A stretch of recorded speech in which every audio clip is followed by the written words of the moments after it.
Hola a todos, bienvenidos a un nuevo capítulo de el podcast de la forma del patrimonio, tu podcast favorito con tu ingeniero de confianza favorito. Mi nombre es Santiago Sáenz y hoy día nos acompaña una invitada recontra especial. Natalia Jorquera, bienvenida al capítulo. ¿Qué tal?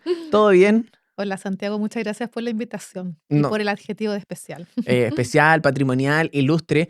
Me vas a creer que ya en el segundo capítulo vino aquí María José Maturana de 13 ¿Sí? Restauro y fue como, tengo que traer algún día a Natalia Jorquera a este capítulo. Y qué bueno que empezó el semestre y más o menos como coincidimos y ahí vamos a poder hablar un poco de cómo esto se gestó. Una pequeña introducción. Si requiero citar tu currículum, me tomaría 2 horas consecutivas, así que ese es el nivel de invitado. Natalia Jorquera Silva, arquitecta de la Universidad de Chile, doctora en tecnología de la arquitectura de la Universidad de Florencia. Sí. Podrías responderme en italiano, yo no voy a entender nada. Ujú. Trabaja como profesora entre un millón de cosas, pero vamos a simplificarlo. Trabaja como profesora de la Universidad de Chile, la Universidad de La Serena y en la oficina de arquitectura y consultoría que se llama Arquitica. Sí, que es una oficina que yo fundé, digamos, en el 2019 cuando me fui a vivir a La Serena. ¿Qué es como Arquitica? Ah, buena pregunta. Arqui de arquitectura ¿Mm? y tica es una palabra en quechua que significa adobe y también significa flor. Y yo le quise poner Eh, tica porque todos mis colegas que trabajan en el ámbito del patrimonio en tierra tienen alguna oficina o consultora que se llama Terra algo o Tierra sí, sí. algo o termina en tierra. Mm, Entonces dije, tengo que buscar algo parecido, pero que no sea tan evidente, y ahí llegó la creatividad, y además como también significa flor, tiene que ver como con florecer, ¿no? Como algo que nace de ahí. Además, bueno, algo no hemos como conversado, pero a mí me llama la atención, yo que me llamo Santiago, soy Ujú. capitalista, capitalino, ¿no? Capitalista central y todo, es como, ¿por qué te fuiste a tener una oficina en La Serena? Porque no es obvio, No, ¿cierto? para nada. ¿Qué haces allá? Sí, mira, tiene un motivo que es como yo llevo 20 años casi, perdón, de 20 años dedicada al patrimonio en tierra. Yo quería vivir en un lugar con más patrimonio en tierra, Mm, ¿ya? Y dije, ese es el norte de Chile, como centro norte. sí, Pero el centro está bastante más abordado, hay más oficinas que están casi todas en Santiago, ¿cierto? Es una zona más estudiada, entonces decidirme al norte, y a La Serena en específico, un poco para estar más cerca de mis casos de estudio, lógico, sí, y eso, y emprender ahí haciendo proyectos de intervención claro. patrimonial. El lado B, porque claro, no se puede tener toda la vida que cuando te toca hacer clases a Santiago hay como que venir para acá y es como, Sí, como está difícil. Porque yo sí. había visto el nombre Arquítica, me llamó la atención y ahora como que te toca esta investigación, digo, ya voy a pensar un poco mejor y es verdad, pues, Arquítica, algo tiene que significar. Sí, de ahí viene, Qué sí. impresionante. Bueno, se me olvidó decir en la introducción, es una investigadora dedicada a la investigación del patrimonio cultural, específicamente en el patrimonio construido en tierra y enfocado en riesgos sísmicos. Si pudiese como simplificarlo Sí, o... sí, sí. Y también diría como en general en la arquitectura vernácula y en las técnicas de construcción vernácula, es decir, hecha con los materiales del lugar y con materiales naturales, no industrializados, digamos. Y eso es como un poco lo que quizás la conversación hacia adelante nos va a llevar un poquitito. Habíamos logrado un nuevo hito en este podcast, que era la primera invitada con página de Wikipedia, y ahora logro un nuevo hito, rompo una nueva barrera, que es la primera invitada con un libro, y no solo uno, sino que son dos, que son los libros, el azul con café y el rojo que nos acompañan al medio, que son libros de Natalia Jorquera Silva, uno Patrimonio Chileno Construido en Tierra, y el otro es la Iglesia de San Francisco de la... Ah, no, no dice la Alameda, pero Iglesia de San Francisco. Y aquí es donde empieza como todo esto. Y quiero quizás complementar que, bueno, la profesora Natalia Jorquera es una investigadora galardonadísima, muy buena investigadora, lo que podríamos llamar en el mundo como de la difusión, ¿cierto? Estos conocimientos especializados para personas especializadas. Y lograste pasar como llevar estos conocimientos a la divulgación en libros. Y eso te quería preguntar como, voy a sacar uno, pero como, ¿por qué estás loca, por así decirlo? ¿Por qué decidiste como transformar algo que no es obvio? Mucha gente Mm, investiga y hace papers, una fábrica de papers, sí. pero tú dijiste como, no, libro, para gente normal. Eso, incluso dice, para la gente que tiene una casa de Que quincha, algo así. vive en casas de adobe, sí, Sí, eso, sí. eso. Mira, detrás de esto está efectivamente las ganas de divulgar los temas que investigo a todo público, ¿no? Porque como tú bien dices, yo soy académica también y los académicos tenemos esa como obligación de publicar en papers científicos en ciertas revistas y eso nos entrega más Mm, currículum, ¿cierto? Pero eso permanece dentro del ámbito académico, nos leemos solo entre los académicos. sí. Entonces, claro, yo con mis investigaciones de repente digo, uy, descubrí algo súper interesante y esto todo el mundo se merece saberlo, Sí. fuera de la academia, ¿ya? Y ahí también tengo que decir que yo soy un poco de una vieja escuela, de hecho no soy muy tanto de redes Mm, sociales, ¿ya? Ni de reels, ni nada de eso, entonces me gusta el libro como objeto, me gusta como el pensar que alguien lo va a leer lentamente, quizás de a pocas páginas a la vez, va a reflexionar un poco. Entonces, me gusta eso que es como lo contrario a la inmediatez. Entonces, por un lado está el querer divulgar y por otro lado el hacer algo lento, que no es inmediato, que voy a profundizar en algo. Entonces, el libro hoy en día es casi un objeto anacrónico y por eso me gusta mucho. Es increíble.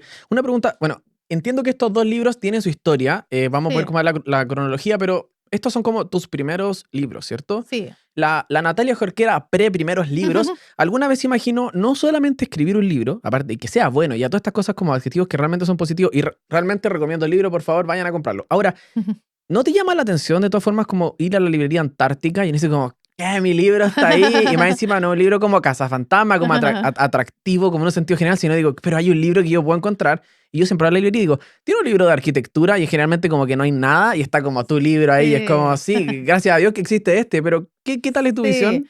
Mira, a ver, yo tengo que decir que yo desde pequeña he sido muy lectora y vengo de una familia muy lectora, ¿ya? Y siempre, no sé, me gusta mucho la biblioteca, entonces hay una cosa de fascinación por el libro como objeto, ¿vale? Entonces siempre pensé que en algún momento iba a escribir libros, Ya. ¿ya? Como te digo, me gusta el hecho de este objeto, casi que lo veo como de resistencia a todo, ¿no? Al Mm, capitalismo, a la inmediatez, a quedarse en la superficialidad de las cosas. El libro es como todo lo contrario, ¿no? Y es algo también que es cierto que no pasa de moda y está ahí. Entonces me provoca mucha satisfacción, a pesar de que paradojalmente casi no me aportan en currículum, ¿ya? O sí, sea, eso es curioso. yo postulo un Fondesit y el libro aporta muy poco, aporta mucho más un paper de 10 páginas en inglés publicado en una revista de otra parte del mundo, Raro. pero tiene otra Sí, satisfacción, sí. ¿ya? Que es eso que yo sé que me ha leído gente de distintas regiones, de otras partes que me han dicho eso te vi en la librería, entonces tiene otro tipo de pago, me gusta mucho, la verdad. Sí, es como que llega al corazón de las personas. Que un paper es como, que me sirve mucho, pero esto es como un libro. Es como, ¿qué? Sí, Es sí. impresionante. Bueno, y tengo que contar que ese libro que tienes en la mano, Patrimonio Chileno Construido en Tierra, que lo publiqué el 2022, se agotó muy rápidamente, de hecho ya no está. Y yo estoy buscando fondos ahora para Ah, publicar la segunda edición, pero no es fácil, ¿por qué ¿ya? no? ¿Por qué una segunda edición si el primero le fue tan bien? Porque mira, en general las editoriales no funcionan que te digan así, oye, nosotros tenemos este dinero y te lo aportamos y después no. En general, bueno, en mis dos libros me ha pasado que yo he tenido que conseguirme los fondos ¿Ya? que van a la imprenta, van a la corrección de estilo, al diseñador o diseñadora que está detrás y uno no se queda con nada. Entonces uno no hace los libros para ganar dinero, ¿vale? Al O sea, menos que fuera una autora de sí, bestseller, no es sí. así.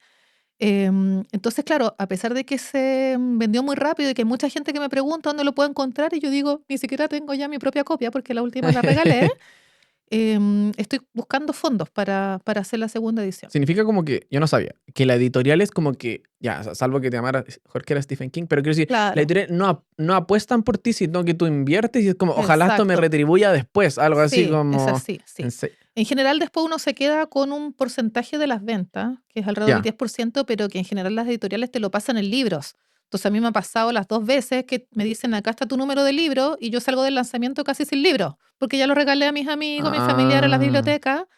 Entonces, de los dos me he quedado como con cero en ese sentido, Y porque esperan los he que donado. esos libros que te pasen a ti como que los revendas en Marketplace. ¿Cómo va a ganar? Eso como que no entiendo. Sí, digo que sí. Sí. Tengo una primera pregunta. Uno dice que no tiene que jugar los libros por su portada, pero quiero empezar por la portada y algo Ya. supe que porque para elegir esta foto hicieron como un concurso fotográfico. ¿Cómo Ya. definen?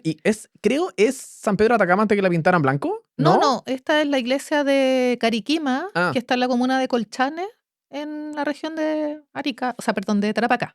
Es una foto mía, ¿ya? ¿ya?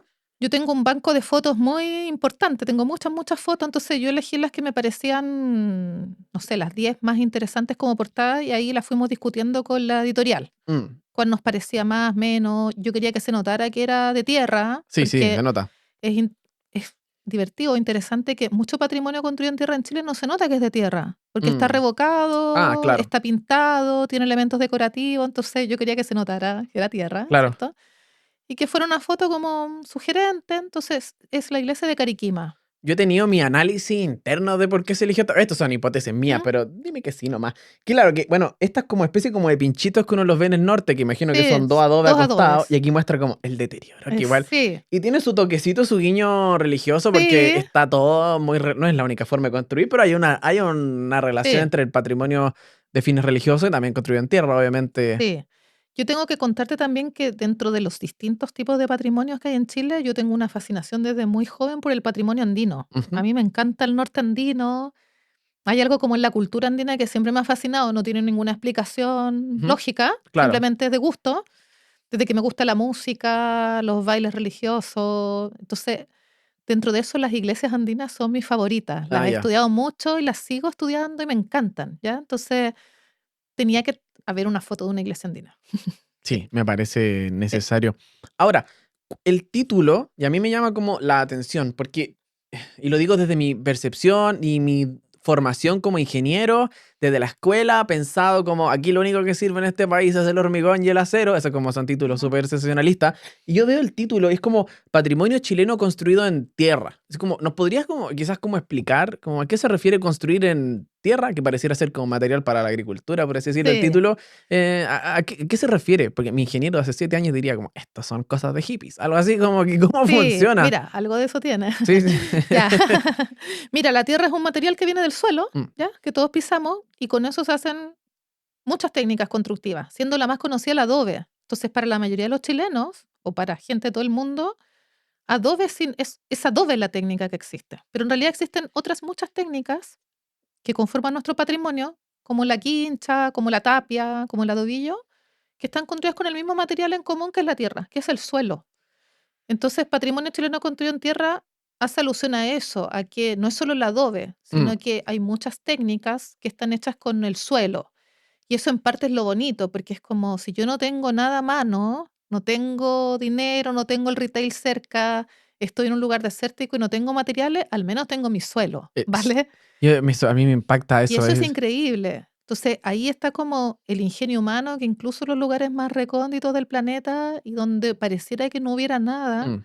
igual ha hecho arquitecturas buenas que han permanecido en el tiempo con el suelo nomás. Eso a mí me como que me impacta como esa facilidad de decir, ¿qué tengo disponible? Como, nada. No, no, no, mira Nada, para abajo y hay un exacto. suelo arcilloso, o sea, saca la primera capa, lo que tú quieras, pero hay suelo y puedo construir con tierra. Obviamente el castillo hay que tener como algunas precauciones como adicionales antisísmicas, que es algo que analizan Sí. mucho en el capítulo final. Yo te tengo una misión que seguramente te pasa, que tenemos este sistema de construir con bloquecitos de tierra, al cual llamamos adobe, pero ¿Sí? después me pasa que la unidad de ladrillo también se le llamamos como un adobe, ¿cierto? Sí, Y después sí. el otro ladrillo cocido, entonces a veces digo, el ladrillo de arcilla cocida, y yo siento que tú, tú tienes que cortar el queque, como que a veces se me confunde como entre la técnica y la unidad, que es como, ay Dios. Sí, ya, bueno, la unidad es el adobe, ¿vale? Mm. Es el bloque. Pero si uno habla de todo el muro, lo correcto debería ser la albañilería de adobe. Ese sería Ah. como el nombre técnico. Sí, sí. Eso hace como más Mm, sentido. Entonces, como volviendo al libro, yo quiero, este es un caso hipotético, pero quizás no tan hipotético. A mí me gustaría construir, o sea, hacer un libro de alguna de mis pasiones arquitectónicas, que es muchas, o constructivas, que tengo muchas. Primero te quiero decir, ya, ¿cómo nace esto? ¿Tú tenías como papers acumulados que fue como reescribámoslo hacer un libro? ¿O tengo un libro en mente y tengo papers, tengo como que cerrar este vacío para que tenga como sentido? Vale. Mira, a ver, claro, yo he escrito 2 libros y tienen procesos bien distintos ambos, ¿ya? Partiendo por este último, fue tal cual tú lo mencionas. Por un lado, yo tenía la idea de escribir un libro sobre el patrimonio chileno construido en tierra porque tenía mucho material que se me había acumulado hace mucho tiempo, desde que yo empecé a trabajar, que fue en el año 2005 con el terremoto de Tarapacá. Ah, ya, Ya, mis primeros proyectos fueron por allá. Yo empecé a tener un buen banco de imágenes y a escribir algunas cosas por aquí y por allá, ya, ya. ¿ya? Y eso, imagínate, fue en el 2005, o sea, hace 20 años, Blanco y negro. No. ya, más o menos.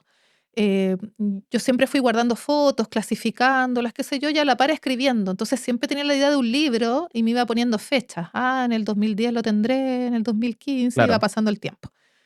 Entre medio, yo me fui a hacer mi doctorado en Florencia, hice mi tesis y doctorado sobre el riesgo sísmico del patrimonio chileno construido en tierra, y ahí entonces tuve como esta primera gran publicación científica que es la tesis y doctorado. ya, Y a partir de eso, yo, claro, sacando artículos científicos, que es como claro. mi exigencia académica, pero siempre con la idea del libro detrás, ¿ya? Entonces, como que se fueron superponiendo más procesos, como el anhelo del libro, el ir juntando imágenes ese Word infinito que yo había empezado, pero que nunca terminaba, Sí, porque en el fondo no tenía una meta, no tenía alguien que me dijera, tienes que terminarlo mañana y te voy a pagar o te voy a evaluar por me eso, imagino. para nada. Entonces siempre iba quedando como en segundo plano, como después del paper, digamos. Porque con los papers sí tenemos exigencias los académicos, Sí, ¿no? De claro. publicar X al año, qué sé yo. Y en ese proceso, en algún momento, dije, oye, ahora ya tengo bastantes papers sobre el tema, que si los reordeno, Eso, le sí. puedo dar un hilo conductor y ahora sí que voy a poder hacer el libro. ¿Ya? Entonces los ordené, vi un poco lo que faltaba y ahí pude hacer el índice del libro y dije, ya, ahora sí lo hago. Pero tuvo que llegar la pandemia para terminarlo, Bendita. porque como pueden imaginar quienes nos están escuchando, bueno, yo hago muchas cosas, además soy mamá. Sí, Entonces, tiempo para hacer un libro que además nadie lo pide, nadie te lo va a valorar en términos, ¿cierto? Como sí, se ni entiende. académicos ni económicos, nunca había tiempo. Entonces, el confinamiento a mí me abrió como una ventana de tiempo, pero tengo que contar que esa ventana fue de 5 a 7 y media de la mañana, por durante Eso. todo el año de pandemia, porque mi hijo se despertaba como a las 7 y media y ahí para adelante yo partía las labores tanto maternales como laborales. Sí, sí. Entonces encontré en esa franja horaria donde nadie te va a estar mandando WhatsApp, donde nadie va a estar interrumpiéndote de ninguna manera, como el silencio y la tranquilidad para decir, ahora es el momento. Y estuve varios meses así, como levantándome todos los días a las 5 y a las 5 días estaba escribiendo hasta las 7 y media. Y así lo hice. A mí, yo no soy capaz de despertarme tan temprano, pero a mí sé que siento que esas 2 horas de la mañana es lejos mi momento más Muy lúcido. productivas, muy productivas. Sí, sí, Ahora hay que sí. decir que a mí me gusta mucho como cuidar la salud y vivir bien, entonces me levantaba a las 5, pero me acostaba muy temprano en horario de bebé en ese entonces. Entonces acostaba a mi hijo a las 9 y a las 10 yo estaba durmiendo, entonces a las 5 me levantaba y así lo saqué.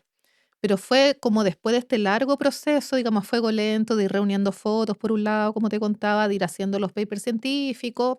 Entonces, yo diría que en total es un proceso que duró muchos años, que tuvo la Claro. elaboración propiamente tal en el año de confinamiento, pero que en realidad había empezado mucho, mucho antes. Claro, podría entender esto como la culminación o la unión de todos estos Sí, conceptos. Algo que yo te agradezco mucho, y lo digo tanto como de una persona que inicialmente sabía muy poco y ahora sé un poquito más, que este libro no está escrito como papers, así como copiar y pegar, porque los papers no, tienen un lenguaje, y este tiene un lenguaje que es, no sé cuál es la palabra correcta, pero es desde sencillo, pero también si quieres investigar más, está como la referencia acompañando a la palabra, y tiene el texto, y tiene la fuente, entonces, tanto como que si eres alguien así como, ¿qué es la Adobe? Te sirve un montón, o necesito ir a resolver dudas específicas, también voy a encontrarlas aquí. ¿Cómo fue ese proceso de matar a la jorquera académica para poder utilizar un nuevo lenguaje? sí, a ver, ese fue un propósito en ambos libros, ¿no? Que fuera para todo público, que fuera inclusivo y también, si te fijas, ambos libros son muy gráficos porque Mm, efectivamente lo que a veces no se puede explicar con la palabra, se puede explicar con un dibujo o con una buena foto. sí, Entonces, en el caso de este libro, el capítulo de las técnicas, por ejemplo, está lleno de dibujos, ¿cierto? sí, voy Que a si lo mostrarlo por quieres ahí. mostrar, que yo creo que ayudan justamente a un lector de cualquier disciplina o cierto no profesional, incluso, o sea, alguien que vive en una casa de Adobe, a poder entender cómo son las técnicas porque está un dibujo que cualquiera lo puede entender. Entonces, ese es otro, a ver, busco yo qué es. Bueno, ¿quién más? Volvió a su Sí, dueño, esto es como un libro sí. maldito. Eh, Sí, es verdad, tiene un Mira, lenguaje como muy no sencillo. sé dónde están las cámaras. Esa ¿Para puede ahí? ser. ¿Para allá? Sí, Ah, ahí. el ladovillo.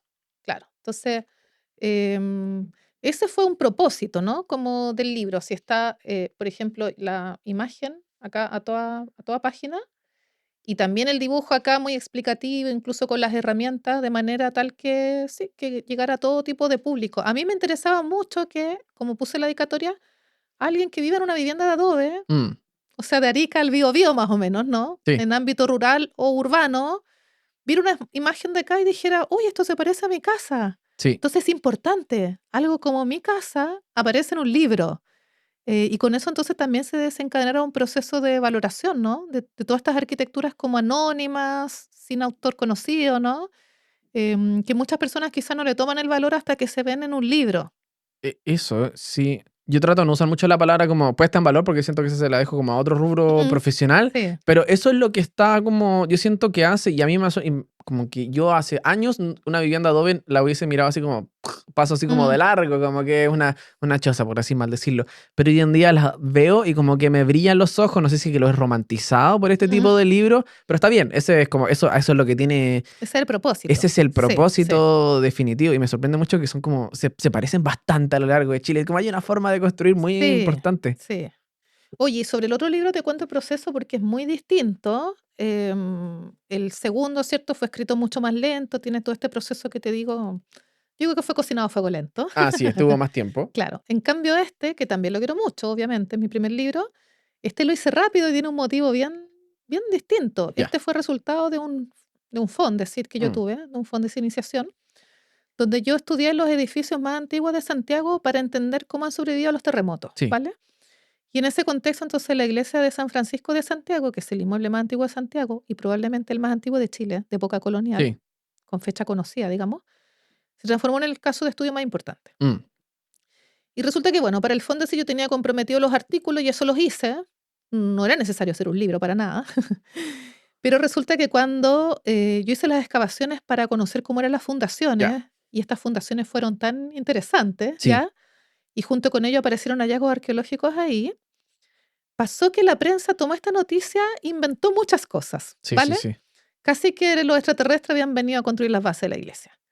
Y a mí eso me incomodó bastante, ya, porque era como, no, la historia real no es esa, Sí, sí, y sí, es sí. incluso más interesante, o sea, ¿por qué vamos a tergiversar tanto las noticias? Se llenó como de fake news, por así decirlo. Entonces yo rápidamente escribí otro paper para como explicar de mi persona cuáles Mm, eran los verdaderos descubrimientos.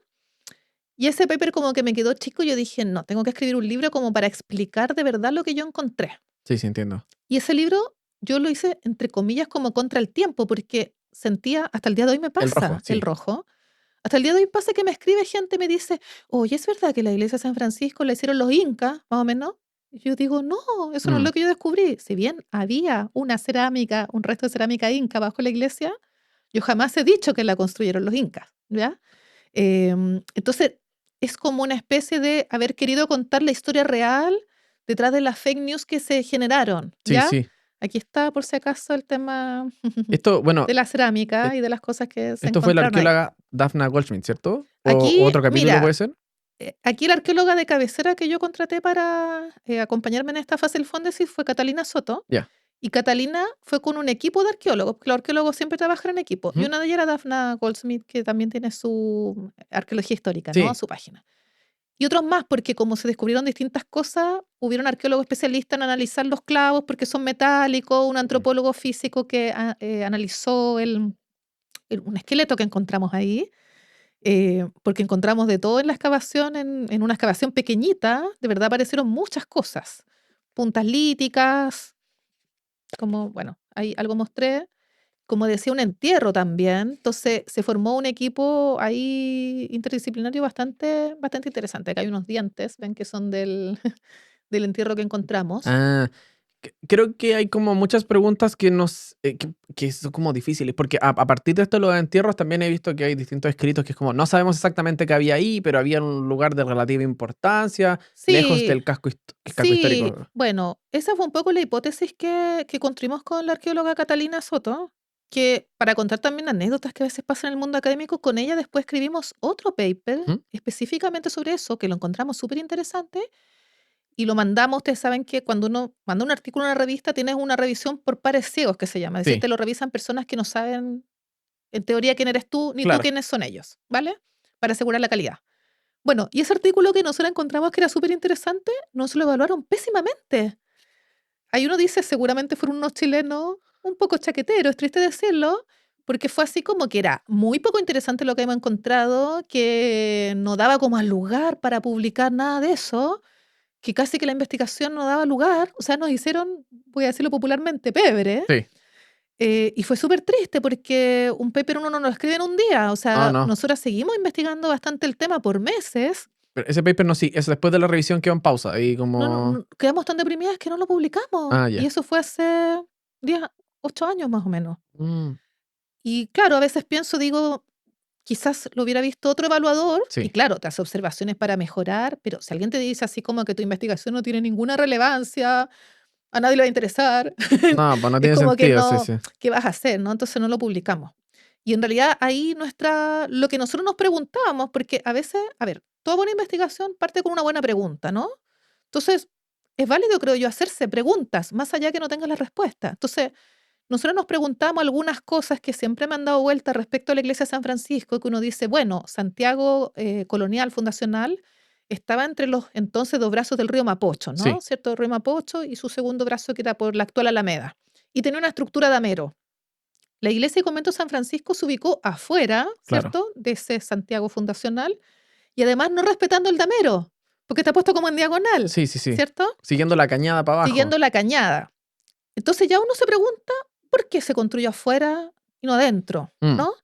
Y claro, lo que uno aprendió en historia en el colegio, en historia de la arquitectura, era que había una idea como defensiva desde el sur, o sea, como que estaba puesto aquí casi como una especie así de defensa hacia el sur de la ciudad, pero uno dice, pero podían pasar por otros lados. por Entonces, aquel lado, sí. esa tesis de la defensa no sé, no tiene mucha cabida para mí. Y bueno, después entonces, haciéndose esas simples preguntas, juntándolo con que encontramos cerámicas de muchos tipos, entre ellas una inca, que es específicamente, dice, el tricolor, esta cerámica que está aquí es propio de épocas tardías, en especial de presencia inca en la zona, y no era cualquier tipo de fragmento, sino que era un fragmento de un arévalo que se usaba para tomar chicha, la Ah, chicha se ya. tomaba en ciertas ocasiones. Nosotros dijimos, al parecer aquí hubo al menos una ocasión importante donde alguien tomó chicha en este arévalo y esto se rompió, entonces quizá hubo ahí una cosa ceremonial. Ah, ya. Entonces eso nos hace pensar, te hace preguntarte más que nada, quizás aquí hubo algo importante, ¿vale? Y si a eso le juntas que el camino del Inca que viene del norte pasaba por calle Bandera, que es Claro. al ladito de de San Francisco, tú dices, juntando cosas, ahí había seguramente un lugar importante antes de la llegada de los españoles. Claro. No podemos afirmar nada más, pero al menos te puedes hacer las preguntas, ¿no? Y eso sería interesante seguirlo investigando. Eh, De eso se trataba, digamos, el paper, como que unía estas preguntas para quizás invitar a otros y otras a investigar más sobre eso en y específico. hay intento de. Porque ese paper, que el que fue rechazado tras ¿Sí? revisión, quedó ahí en. Quedó ahí, nunca más hicimos nada. Tiene que volver, yo creo. Sí, tu Sí. venganza. Ahora Sí. con nuevas publicaciones. Sí. Y lo que tengo una duda, porque hablaste de las fundaciones. Sí. Bueno, quizás para la gente que no sabe mucho, hicieron una excavación en uno de los bracitos del transepto, que es uno de Sí. los brazos de la iglesia, cerca del altar, y encontraron este sistema de fundaciones que donde en vez de ser una fundación que se apoye directamente sobre el suelo, tiene una especie como de apoyos como de unos bolones, ¿cierto? Sí. Que hay gente que puede decir, bueno, es un sistema como donde la iglesia puede moverse libremente como si estuviese sobre patines. Eso yo Mm. creo que es un poquito A ver, mucho. muy difícil verlo así. Sí. Ahí le bajamos un poquito, los expertos le bajan la Mm. luz. Claro, yo no diría, bueno, como que desliza sobre patines, es un sistema antisísmico. Y aquí donde, esta es la duda que yo tengo. ¿Segura? Porque tú mencionas, creo que la palabra textual en el libro, que es como que la iglesia surge de una forma de construir hispánica, la forma que tiene, pero mezcla conocimientos locales Sí. con, o sea, indígenas con también mano de obra, que creo que mencionas como negros, mulatos, y la palabra, la expresión. Sí. Lo que no entiendo es como supongamos que llegan los colonizadores en ese contexto y es como, ¿por qué yo local, que ¿Mm? tengo experiencia como para hacer construcciones antisísmicas, les digo, les tengo un datazo para hacer fundaciones? Eso es lo que no entiendo cómo Ya. funciona. Mira, yo creo que la explicación es mucho más simple que esa, que es la siguiente. Ya. ¿Quiénes construyen hoy en día? Pensándolo así. ¿El No- presidente de la República, las clases altas o las clases más populares? Ah, es que eso sí, es que ¿Ya? yo soy picota, sí, por eso no les he hecho una buena fundación. ¿Ya?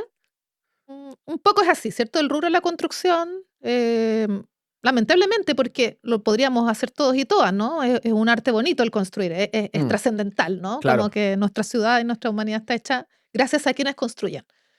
Pero siempre se ha relegado ese rubro como a los sectores más subalternos. Entonces, cuando los europeos llegan a fundar ciudades, no son ellos mismos la mano de obra. ah, Ellos utilizan la mano de obra local, que en el fondo son quienes pasaron a ser subalternos. Entonces, esa es la mano de obra indígena y después los esclavos que se trajeron de África, los zambos que se van generando de ahí.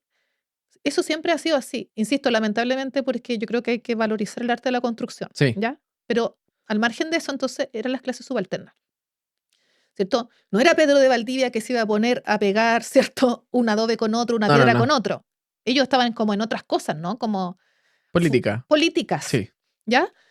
Entonces, en ese contexto, yo me imagino que esto tiene que haber sido así un poco, como vamos a hacer una iglesia que tiene que verse una cosa, pero increíblemente grande en este contexto. La Claro, iglesia de San claro. Francisco es grande al día de hoy. Sí. Sigue siendo un inmueble monumental. Pongámonos en la época, que era la época de la fundación recién, de la conquista, ni siquiera de la colonia, donde se habían construido inmuebles muy pequeñitos, de adobe muy bajito, y de repente vamos a hacer una obra, pero colosal, Inmensa. inmensa, afuera de la ciudad, con esta mano de obra. Entonces yo creo que ahí tiene que haber habido un intercambio como, oye, queremos hacer unos muros así de largo, así de alto, ¿cómo lo hacemos? Y ese cómo lo hacemos, no era ahí Pedro Valdivia que dijera, a ver, voy a pensar cómo hacerlo. Él estaba en otras cosas, ¿no? Entonces yo creo que ahí es donde surge este intercambio de saberes y los maestros locales, que insisto, eran la mano de obra subalterna, tienen que haber dicho, mira, así más o menos se hace. Ahora, tiene que haber habido un intercambio de saberes porque la mano de obra local que existía acá, al menos acá en Chile, no había hecho obras monumentales de esta Claro, claro. envergadura. Entonces, claramente ahí tiene que haber habido un intercambio de conocimiento. Y lo que yo digo es que esa idea de las fundaciones tiene que haber venido de la mano de obra local porque cuando se empezó a construir San Francisco, que ahí hay algunos datos divergentes, porque algunos historiadores dicen 1583, Sí, otros sí, sí. 1586, pero igual, en esos primeros años de la conquista, aún no había habido ningún gran terremoto, Eso, cierto. claro. Entonces, quienes construían, quienes venían de Europa, no tenían esa experiencia como haber dicho, oigan, tengamos cuidado, hay que hacer que esto sea sismo resistente. Sí, sí, sí. No venían con ese conocimiento. Esa precaución, digamos, claramente venía de los locales, que yo me imagino que tienen que haber dicho, ya, si vamos a hacer algo así de largo y así de alto, oigan, hagamos los muros así de gruesos porque acá hay terremoto y las cosas se caen. Yo lo que no Mm, entiendo es como, supongamos yo soy uno de esos grupos, estas como que usaste clases subalternas, algo así. mm, Es como, ya, y viene mi jefe, el mm. conquistador, que me cae pésimo, y me da una tarea y le Mm. digo, ¿sabe qué, jefe? Yo, déjeme darle un consejo. Es como que eso es lo que me cuesta mucho entender. Yo le diría, ¿sabe qué? Construya usted como quiera, yo lo voy a hacer. No es mi culpa si se cae. Y eso me cuesta como... Sí, pero mira, hay que pensar que a veces las cosas, a ver, nos las han pintado también mucho más, eh, quizá mucho más conflictivas de la que fueron. Igual esto era una empresa, si piensas como la conquista, Sí. se fue trayendo mano de obra desde el norte para acá, arrastrando grupos, y había esta empresa de construir esta cosa. Entonces, yo creo que hubo ese intercambio, sí, sí, Que me impresiona, porque claro, yo tengo sí, mi visión picota moderna claro. contra el jefe, pero en ese sentido, bueno, y esa es la prueba O de que bueno, también quizás pasaba que si se te caía, no era culpa del jefe, era sí, no, culpa de la mano de obra, ¿no? También como sucede hasta el día de sí, hoy. sí, sí, Y si se le caía esa mano de obra, que se iba a ser más castigada. O sea, yo creo que insisto que no era tan distinto al hoy. Entonces, cuando yo afirmo que la mano de obra tiene que haber sido local, no es que hice el gran descubrimiento, es que hay mm, que pensar que la mano de obra para todo eran ellos, no eran las clases dominantes, como sigue siendo hasta hoy en todas partes del mundo. claro. ¿Ya? Y, Como así de simple, creo. y muy seguramente no es como quizá hoy día que, no sé el porcentaje, voy a inventar, pero no sé, el 10% de la población chilena se dedica a la construcción, cuando en ese momento quizá era un porcentaje mucho más grande, porque no es que otro tipo de actividades como contadores, de un grupo muy, muy Claro, era, chiquitito. sí, seguro que era mucho más grande porque con la idea de ir fundando ciudades, cuyo fin también era evangelizar, se requería construir mucho, Sí, ¿no? eso. Entonces, mucha gente se tiene que haber dedicado a la construcción. Oye, un tema que me parece, así como me parece Sí. absolutamente Mira, y un fascinante. dato que yo lo encontré muy fascinante, que no sé si lo viste acá en el libro, es que hay un parecido increíble, que esto no puede ser casualidad, mira, Ah, entre los muros acá, de la iglesia de San Francisco de Santiago, que para que no están, quienes nos están escuchando son unos muros de mampostería de piedra de 1,70 m de espesor. O sea, uno no lo puede abrazar muy bien. ni siquiera con mis brazos Sí, abiertos sí, logro sí. hacer 1,70 m, ¿sí? Bueno, y la forma que tienen y cómo están unidos, cómo es el mortero de pega, es idéntica a muros de mampostería de piedra de viviendas vernáculas del norte de Chile. Sí, Del actual norte de Chile, ¿no? Que en esa época no era Chile, ¿eh? sí, sí, sí. Digamos del territorio andino, Por ahí. ¿vale? De verdad son idénticos. Esto yo lo he seguido investigando en el tiempo, como analizando muchos muros y los encuentro cada vez más iguales. Y tú que los miras son iguales, ¿o no? Sí, es como que uno es el zoom del otro. Exacto. Eh, Y entonces eso a mí me hace, claro, poner la hipótesis de que quienes hicieron los muros venían del norte, fueron lo más parte de seguro. estos. Acá hay otra imagen que muestra lo mismo. Ven dos muros muy iguales. Sí.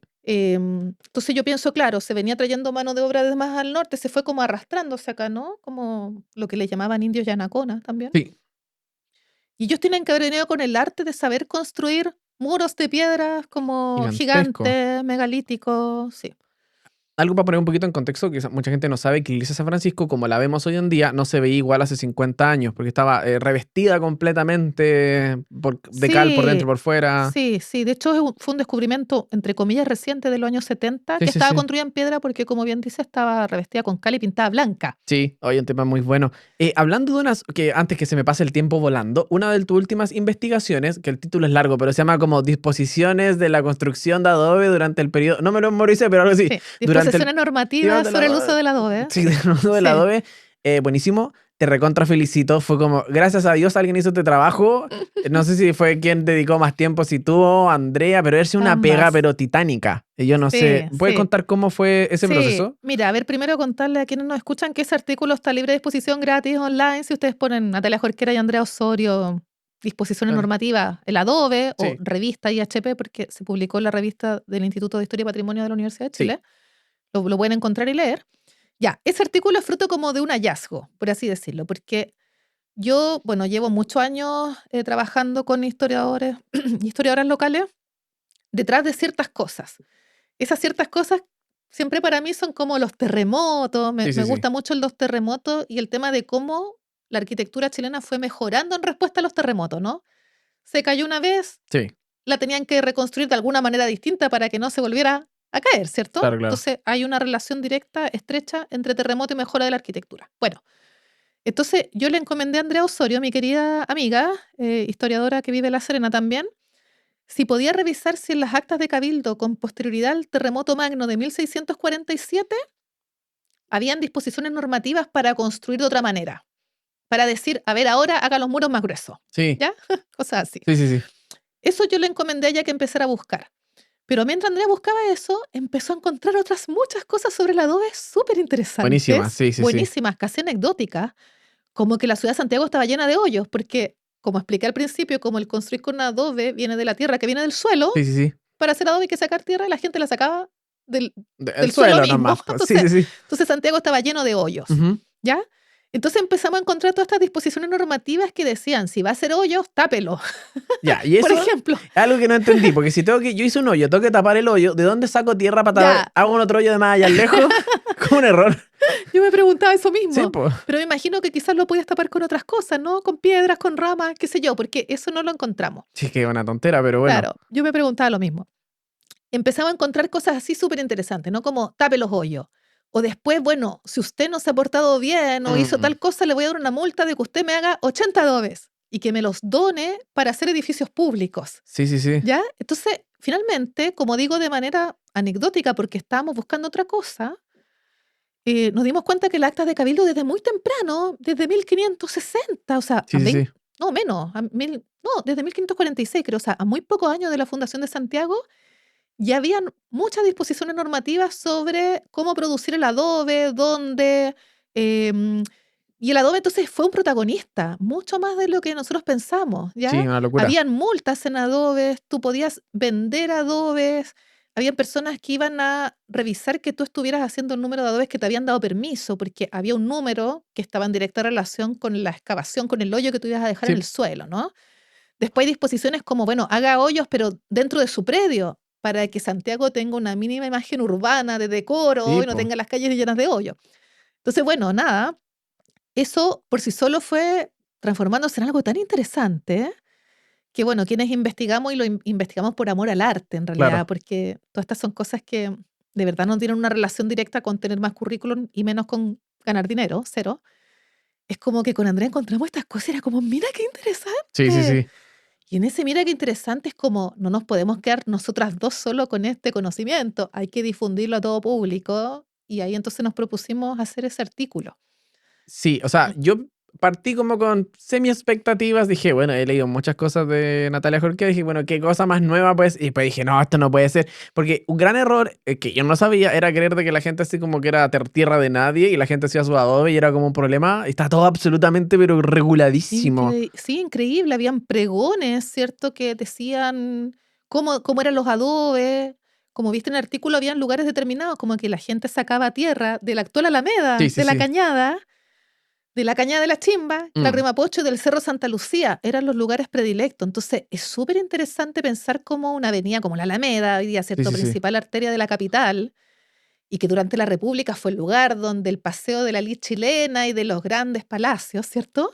En algún momento fue una calle llena de hoyos, Eso es impresionante. ¿cierto? Sí. Jamás pensé que este link comercial me iba a quedar tan bien, pero disposiciones normativas no es muy distinto a una ordenanza general de urbanismo y construcción. Miren que fui clever con mi sponsor, perdón, gracias OGUC de Catálogo de Arquitectura, te lo queríamos también Sí. pasar.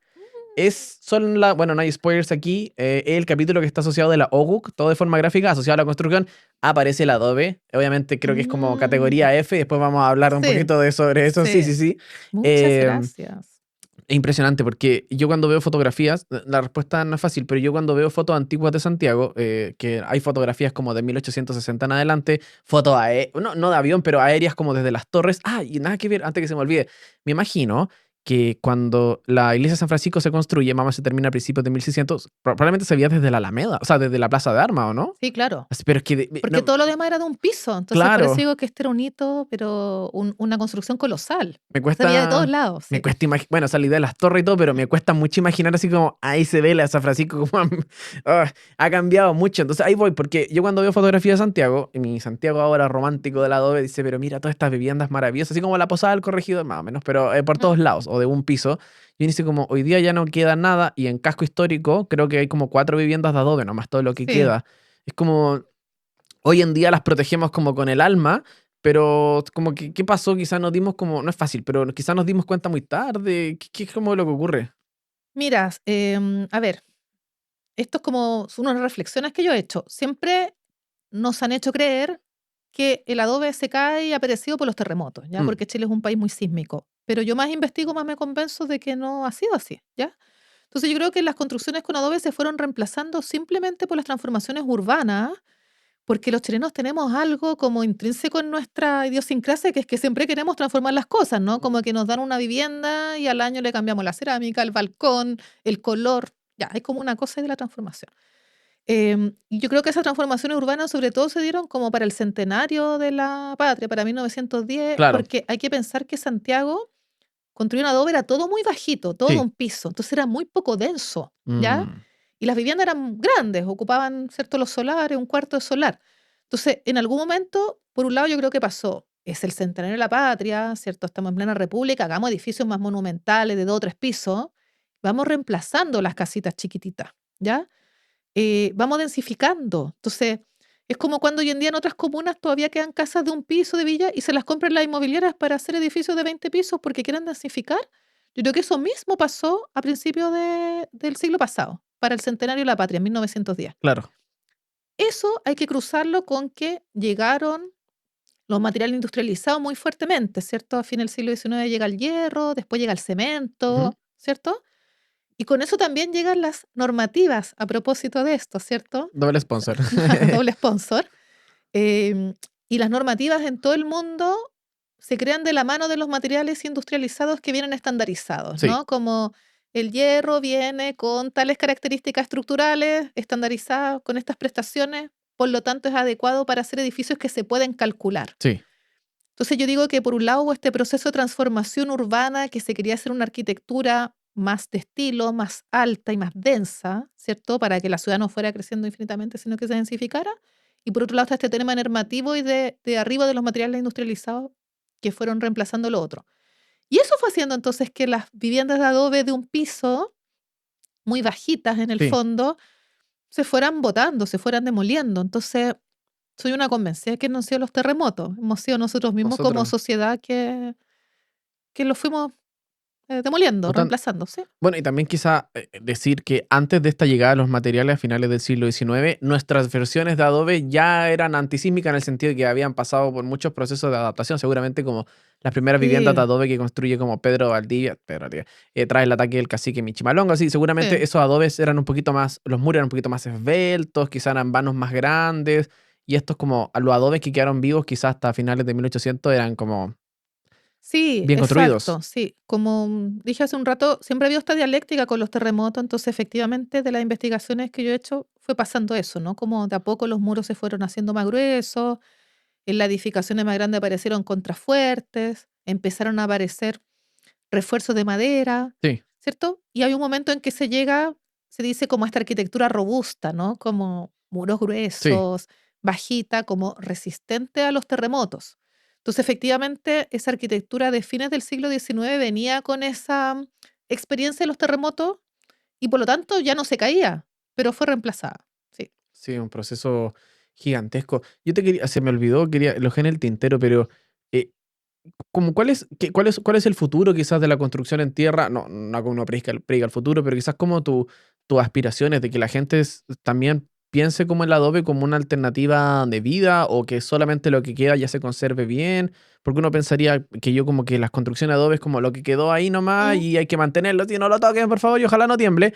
O ujú, quizás podemos ver como al futuro, sí, o sea, pueden haber opciones, ni siquiera, no incluso quiero sacar de afuera la opción sustentable, lo cual es muy importante, pero si ustedes pueden tener una casa pero absolutamente digna como con tierra, no sé, ujú. como cuáles son las expectativas. Sí, a ver, mira, súper buena pregunta. Yo soy una convencida, pero tiene que ver con mi filosofía de vida, que detrás del construir con tierra, todo ser humano podría tener una vivienda más digna de muchas viviendas que existen hoy en día, ¿no?